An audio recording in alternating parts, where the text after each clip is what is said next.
Hi guys, and welcome to Real Football Talk. I'm your host Hassan. I have Maruf and Adi with me. We'll be discussing Spurs versus Manchester United, where Spurs went into the second half 1-0 ahead for the seventh time and still ended up losing. Maruf, what was your take on the disallowed goal for Cavani? I thought that was the correct decision. Be it accident or not, it's a foul. It's a foul. He's got him on the face, or I think it was just next to his nose or his eyes. Yeah, he might have made a meal out of or whatever, but it's a foul, and I think it was the correct decision. But should he have been then yellow carded again? No, I think no. Like I say, you can do a foul accident. Like I'm not sure if you remember when he broke Andre Gomez's, was it ankle or his knee? That was total accident because he slipped. He was still sent off for it, but I mean that was total accident. Again, this one was an accident, but I don't think it was that harsh, or he didn't have enough intent in it. He didn't look back and then give him an elbow or just smack him in the face. I don't think there was enough in it for me to be a second yellow now. Adi, you disagree? Yeah, I mean, when is it a foul? When someone drops to the floor? Because it's a contact sport. It happens all the time, the whole game. Then that means every time there's a contact in the game, it should be a foul. I think it's just Spurs fans being hypocritical. Let's be honest. Lo Celso done a clear elbow inside the box. Yeah, Rashford stays down until the ball goes out of play. So VAR should then review it, see the foul. So not only was it a foul where he clipped the legs, he also then followed through the elbow on the face. What happened to the foul? Then the player stayed on the floor the whole time the game continued. Why wasn't that reviewed? If we start refereeing the game like this, then we're going to get all sort of antics, especially with teams that have managers who like their players to play with gamesmanship a lot. We're going to see everyone just dropping over the slightest touch. And where's the original foul in that? The original foul is actually Song trying to grab his arm in the first place. So where's the advantage? I mean, at halftime, they cleared it up and the referees union, PGMLO, whatever they call it, is saying something like unnatural position. Well, it's totally natural when someone's trying to grab your arms to try and shake it off. So what's unnatural about that? So I think the whole thing is a farce. The goal, even the whole thing didn't have anything to do with the goal, and a wonderful goal got ruined by play acting. It barely touched him. He stayed on the way. It's gamesmanship. And at the end of the day, we should not be supporting gamesmanship like this. It's not part of the game, especially part of the British game where, it's honesty. We play on honesty. It's not like he got poked in the eyes or thing. He got touched on the face, touched barely. And there is nothing to drop him to the floor, nothing to keep him on the floor for another 2-3 minutes. He needed a physio one for what? Check his eyes, maybe. To scratch his face. It didn't touch his. It didn't touch his eyes. Didn't got no, but in real time, In real time, there's nothing to it. It barely touched him. So I just think, that's just been silly. If you're gonna call that a foul, anyone who played the game, I think that was a foul. No. That stuff goes on in the whole game, every game. I never see it being called for a foul. It happens every game. Every game there's unintentional contact made. It's a physical sport. Players chasing. If you call that for a foul, then why isn't Song called for a foul for even trying to grab McTominay? Are you allowed to grab players? I think he tried to grab. I wouldn't say he couldn't because McTominay moved his arm away. If he did, I think I had referees spot that. That would have been a foul as well. But the referee went and looked at it. Referee did look at it and he didn't give anything. He played on. He only changed his mind because of the pressure from Harry Kane and the Spurs players and VAR. But it's that same thing. Harry Kane always gets decisions with referees because he's the best at talking to referees. He's the best at convincing them. And we're talking about this. I mean, Harry Kane does this the most. He pulls his arm out, catches people. He does it the most. He plays with his arms out all the time. Adi, I wanted to ask one thing that kind of Mourhino mentioned in his interview, is that he thought Pogba should have been sent off for the elbow. Yeah, it wasn't a deliberate elbow at all. Again, another contact of a player falling was slightly shorter. Obviously, when you go in to a tackle, you're going in with your body as well. That's the best way to tackle, is when you're not just with your legs away from your body. But you can endanger an opponent, though. You can endanger an opponent. But he didn't. I mean, of course he didn't. I mean, but there is a falling down. It's a contact sport, Mo. If you go in for a tackle side on with your shoulders, and the other guy is shorter, it will touch part of his body. It will touch. No. There is. I think there is a fine line between contact sport and turning it into rugby. Well, do you know what I mean? The only fine line that was clear cut, and I mean the only clear cut elbow was by Lo Celso on Rashford. No, that one. All the I other ones disagree. were not clear cut. The only clear cut elbow, deliberate one, was on Rashford. And nothing got done about it. So I think Mourinho's just doing kidology. Again, deflecting from another poor performance. They choked. I mean, Maruf, Spurs going to kind of take the lead from the game kind of came alive from that point of view. What did you make of the goal from Son? I thought it was a brilliant goal, but I think there might have been a slight error from Lindelof. I think he should have done better. But nevertheless, it was great composure from Moura and Son. But that didn't last very long.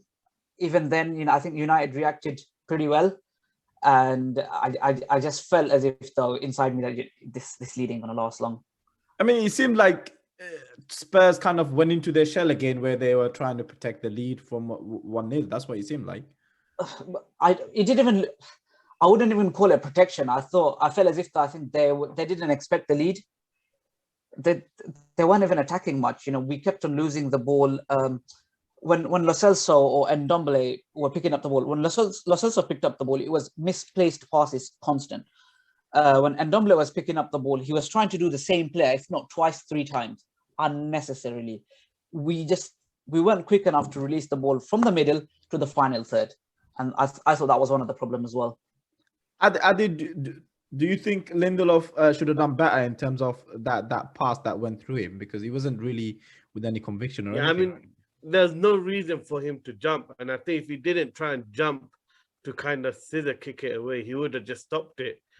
He would have just hit his standing leg. But that's just Lindelof. I mean, even at 2-1 up, he's panicking. A cross comes in, I can't remember, from Aurier. It's clearly Dean Henderson. You can hear it. Keeper calls it. He panics it, slices it out for corner, and he tries going like, I'm not taking it.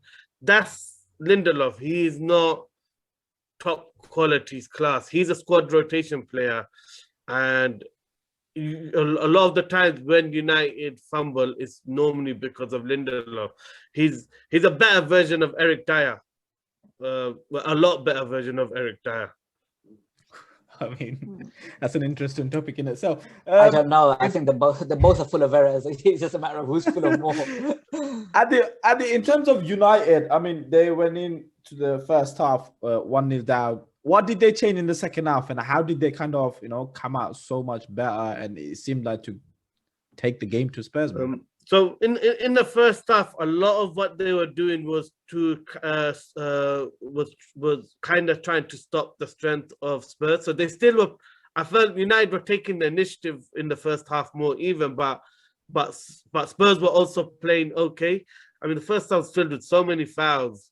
First half now just never had of the flow. But what United were doing, they did 2 things. They made. In the first half, they made Wan-Bissaka play very narrow, so that space for Song to spin into wasn't there. And then towards the end of the half, when they decided Wan-Bissaka to attack a bit more, what happened was McTominay was shielding in that space to stop the run of Song or to track it. So what they did was, in the first half, they were very much concerned about the counter-attacking threat of Spurs. In the second, they just didn't care. They played open football. They went for it. They didn't care about the threat of Tottenham, and they showed big, cojones and big mentality and attitude because, 1-0 down, playing against a team that is renowned and very good at playing counter-attack. They played risk football and they didn't care. They took the tempo. They took the game to Spurs. They played at a tempo that Spurs players couldn't handle, which is very surprising. Seemed like the big players stepped up. Pogba, Fernandes. Yeah, but what was surprising is Spurs had a whole week to prepare for this. It's not like they had to travel to Spain and play an important game. They should have been a lot more fresh, but they looked like they ran out of legs. They didn't have the legs. Even the mentality Højbjerg to handle it. Even Højbjerg, he looked a bit lethargic. I mean, Maru, this whole Spurs team just seems deflated, and they seem like they're finished. I mean, what's going on? Do you want my honest opinion about this? I want to know. As a Spurs fan, I think you're being very kind by saying deflated. I think they deflated probably back in December. After they lost that, they went from 1st to 7th within the space of 6 days. Now they're flat. So the deflation period is gone. They're complete flat. There's no ideas in the middle of the park. There's absolutely no ideas whatsoever. Besides Kane, Son, everyone else, they're just clueless. I mean, Lucas Moura is just he gets the ball, looks down, and just runs.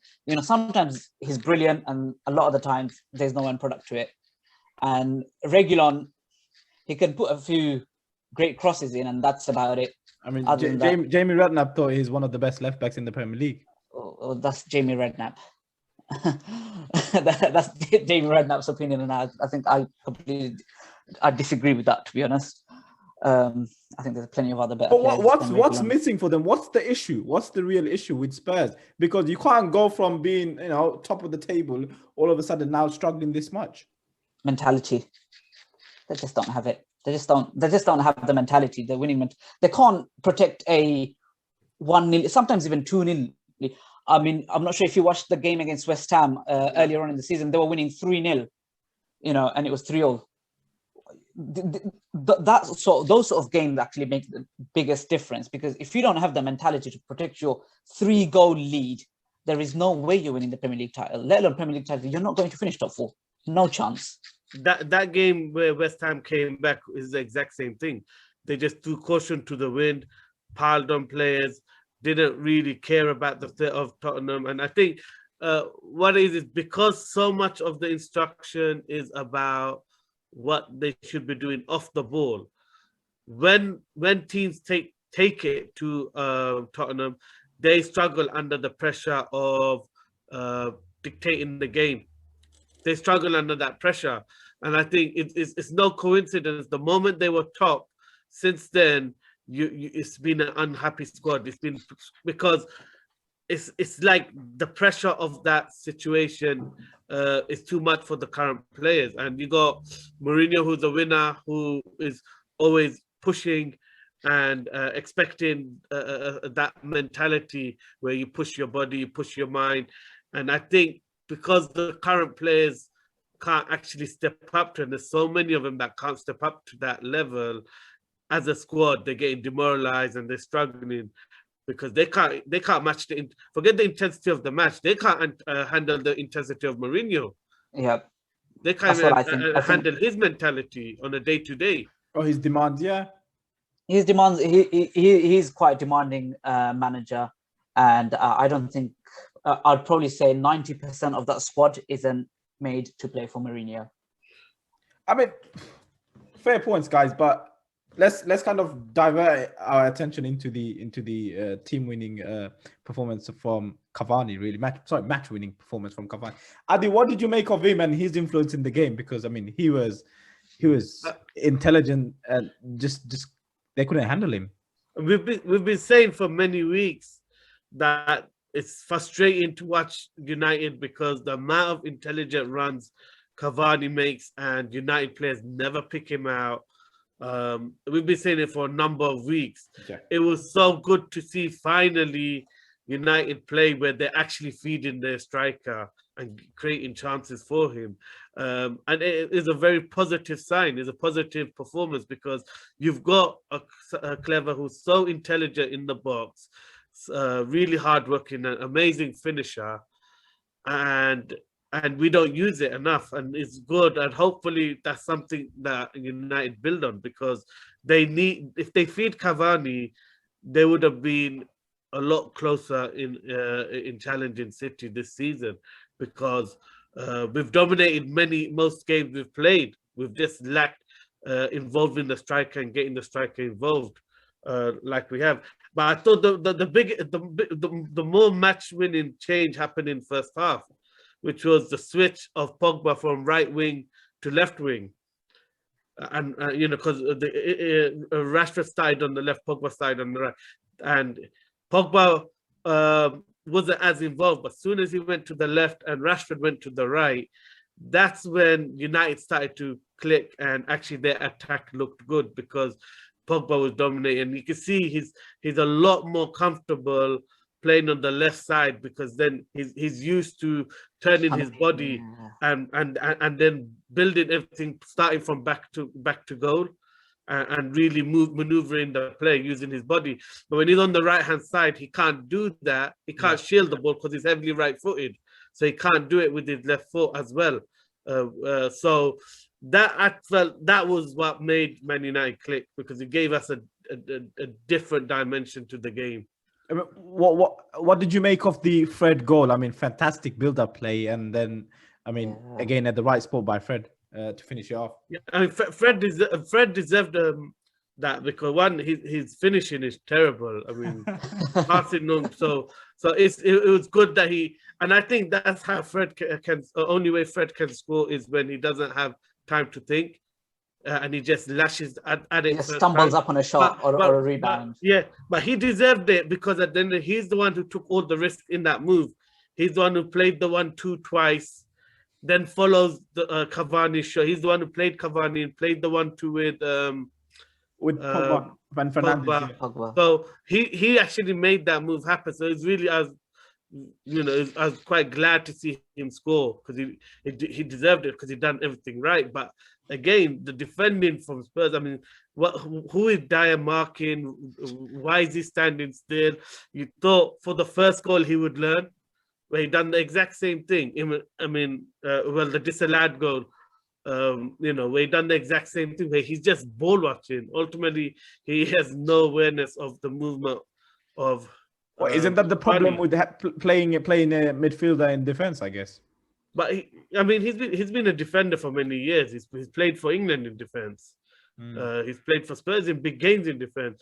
It's just he and we spoke about it last week. But Maruf, we spoke about it last week, where we predicted this, that after the performance, Sanchez will suddenly get dropped, because this is how Mourhino's is running and running this team, which is, as soon as you make mistakes, you get hooked. And I think that's why a lot of players are playing with fear, because if they make a mistake in the game, they're worried that they're going to be dropped from the squad. Yeah. And for that to suddenly come back in like that. Sorry, Adi, on Maruf's on Adi's point, Maruf, really sorry. Do you think Mourhino is killing the players off? What's there to kill off? They were already dead.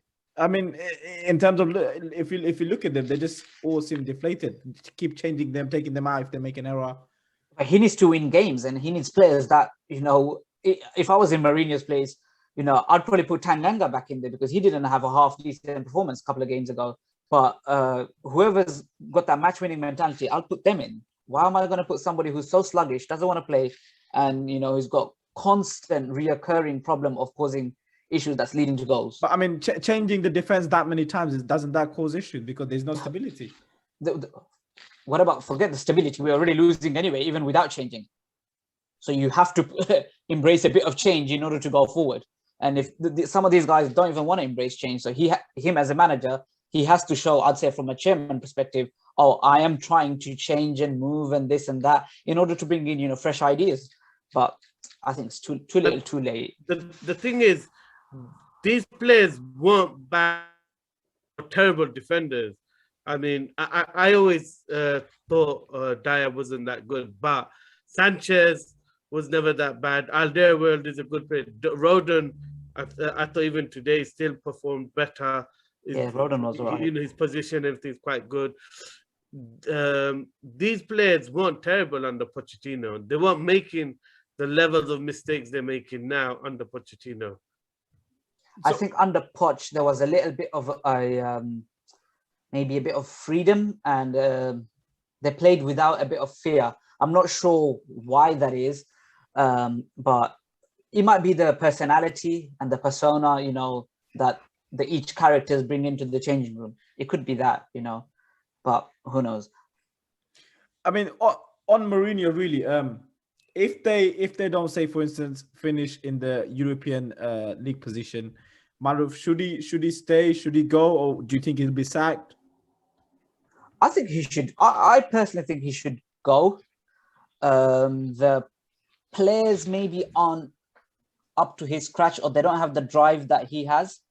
As Mourhino might be a dinosaur with his tactics, but the guy's got winning mentality. He's won trophies everywhere he's been, you know, and you can't. I mean, the other day they were showing the Porto game before the Champions League. I'm not sure if you saw that. Yeah. And you can see even that Mourhino and those half of those players, yeah, they were good, but other half you never heard of them ever. But they had that drive, the hunger, the desire, putting their body on the line. You don't see that from this Tottenham squad. So personally, I think he should go. As a Spurs fan, you'd prefer having a manager who maybe keeps the squad happy but doesn't win titles, or would you prefer to slowly change the squad and have a winning manager? I know which one I'd prefer. I'd prefer to have Mourhino. I'd definitely have Mourhino, but I don't think... And I'd rather get rid of players that just don't match his mentality. But I don't think... you have to look at the financial side of things, you know. I don't think Daniel Levy is willing to chop 6-7 players, because I think I'd probably pick about 8-9 players from that squad that shouldn't be in that squad. Well, I mean, you built a new stadium as well, so you're already in a lot of financial cloud, really, so... Exactly. So I think that the financial element is a massive contributing factor in terms of changing the squad. But who do you go? Who do you go out there and get? You know, Mourhino is brilliant. Looking at the situation now and how the confidence of these players is shot, I mean, isn't it a risk? I mean, it's not a given that another manager could make this team a Champions League team. I mean, that's... Now is showing the great work of Pochettino. Yeah. What an excellent manager he was to get that team into Champions League every year. You know, shows his level, and you know, for example, if they got Massimo Allegri, can those managers keep Spurs going for Champions League? I'm not sure. I'm not a Spurs fan, but I would say I'd rather look long-term success and have Mourhino as the manager, and slowly. Obviously, you can't do it over one summer, but definitely get more pieces that fit his style. Adi, would you say he's a manager that can build over time, or no? That I totally disagreed. I don't think Mourhino is a building type manager. He expects assets to be there that deliver. That's Mourhino. I think he has accepted that he needs a long-term project, because none of those teams that have ready-made players want him as manager. Bayern don't like him, PSG don't want him. You know, he for a whole year his agent went to all the big clubs. The only club that still likes him, and it's only because of the president, which is Florentino Perez of Real Madrid, is the only guy who likes it still, but he's burnt his bridges with at so many big clubs that he's got a bad reputation with them, that none of them want to risk Mourhino, because one, he spends a lot of money, and he destroys the club when he leaves, because it's never in, like, teams he's left has always struggled afterwards because of the damage he's done, not because of he was such a special manager. Now it's actually he leaves damaging the club and the players and everything, the infrastructure. So then what happens is the next manager has a big rebuild on. So I just think he has accepted that. I think he's accepted he has to be at a club where. That's why he went to Spurs. I mean, he knew Spurs don't have the experienced players and the winning mentality players. I'm just itching to say something back with regards to that, right? Yeah. You just mentioned about how he burns bridges, ruins the infrastructure, right? From a Spurs fan perspective, right, I would want him gone after this season. He's taken us to the cup final. If we win it, wow, brilliant. If we don't, get him out before things start to get damaged even more. I'd rather get a manager who can play with the current squad, maybe improve them, than have a manager who's not going to improve them, and we're not going to get new players in to fit his, let's just say, tactics. I mean, I can understand your point of view, but who's out there that you would get, Maruf? It would be my question. Nigelsmann? Julian Nigelsmann from Nigelsmann, yeah. Nigelsmann, yeah. Him? You would want a winner like Max Allegri? I don't think the squad is ready for Max Allegri. I think you're mixing the pot a bit too much. Not Max Allegri, I don't think. In terms of United, I mean, it seems like they've made leaps and bounds really in terms of their progress with Ole, and he really seems to be, gaining the confidence, I believe, of the United fans and approval of them. Second place seems like cemented now, and in terms of obviously Europa League, they're in a good position to go into the semi-final and potentially win that. They look really strong, and they're hitting the form and momentum at the right time. Would you agree? Yeah, and the impressive thing about it is he's done it managing the squad, because he has had to contend with injuries, and he's trusted the young players and he's got by. I mean, today's performance is more encouraging than anything. One, because again, they're finally creating clear-cut opportunities, which they lacked. And the other good thing about today's performance was it wasn't all about Bruno Fernandes. I mean, it was great for the way in which he nutmegged Reguilon, but the game wasn't all based around playing to Fernandes and him creating everything. That's the thing I liked about this performance, was this was United attacking and not every second pass having to go to Bruno Fernandes. They attacked what was free, they played what was in front of them, and they looked much more threatening because of it. So I think definitely in terms of progression, it's another good sign. And the mentality, I mean, I loved the way in which Cavani got that yellow card and showed his anger. These are the things I think shook Spurs going into halftime, because it shows the players mean business. And the second half, the desire, yeah. And it shows that they weren't, I mean, in that second half, you could just tell it was only going to be United that won that game. And that's the thing. Part of me was thinking, ooh, is this a mistake when they went 1-1 up and they're playing open and Kane had a chance and they're leaving themselves for the counter-attack? I was thinking, are United making a mistake because Spurs are chasing the top four? They need to win this. Should United be playing on the counter? They just didn't care. This seemed like old school Man United, where when they got on the front foot, they go for the kill. They don't care about game plan, tactics. They're just going for you. I mean, so really positive. It's fascinating you say that, because it kind of proves all the point kind of Roy Keane made before the game about Spurs being soft, and you could see that, and we argued this point about Spurs before them being soft, and Jamie Redknapp was trying to argue back, but it clearly shows that mentality is argument. Jamie Redknapp's argument. That Cavani winning mentality, those players, it clearly shows the difference between the players of United and Spurs, where they lack. And you can see in the All or Nothing video, Mourhino's trying to build that into them, and you could not see any of that on that pitch. This brings me back to the point where I said they are not ready for Mourhino's mentality. Probably 90% of those players aren't ready for Mourhino's mentality. Quick one before we finish off. Do you think Kane will leave, Maruf? I think he's wasting his time at Tottenham.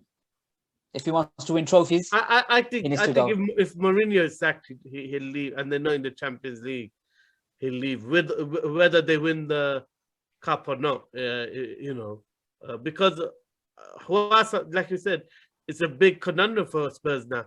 What manager is going to make the difference for Spurs that they become a top 4 team again? I'm not sure. I mean, every team is on a rebuild and they're getting stronger every year. Spurs are the only team that look like they're getting weaker from those teams. So, it's going to be tough for Spurs, I think. And coming back to the James Redknapp point, we spoke about it in a separate podcast where Jamie Redknapp is speaking from a mindset of a player who hasn't won anything. So, or maybe I think he might have won one FA Cup or FA Cup or Carling Cup or something, but he's not a serial winner. So his perspective is always going to be that just being a good team means you're hard enough, but that mentality isn't what makes you a serial winner. And that's the thing. Even with Micah Richards, you see all the time, they both struggle with Roy Keane. With their players who haven't won nothing, they haven't got that mentality of at all costs, it's do or do nothing. If you're not good enough, you still win the game through mentality, through heart, through being hard. That's the mindset Keane has. At all costs, you have to win. And the players, the other pundits don't understand that. So their perspective will always clash with Roy Keane's. I mean, Adi, we completely agree on that point of view in terms of that mentality and the winning mentality that people must have. On that, guys, I mean, before we run out of time, really, thank you both for coming on to the show. I look forward to seeing you both soon. Maruf, thank you for coming on again. Guys, do keep an eye out. We have more videos coming out throughout the week. We have the Champions League videos coming out, and next week the Premier League game. So do keep an eye out. Please like, share, subscribe, and guys, support the channel as much as you can. Thank you.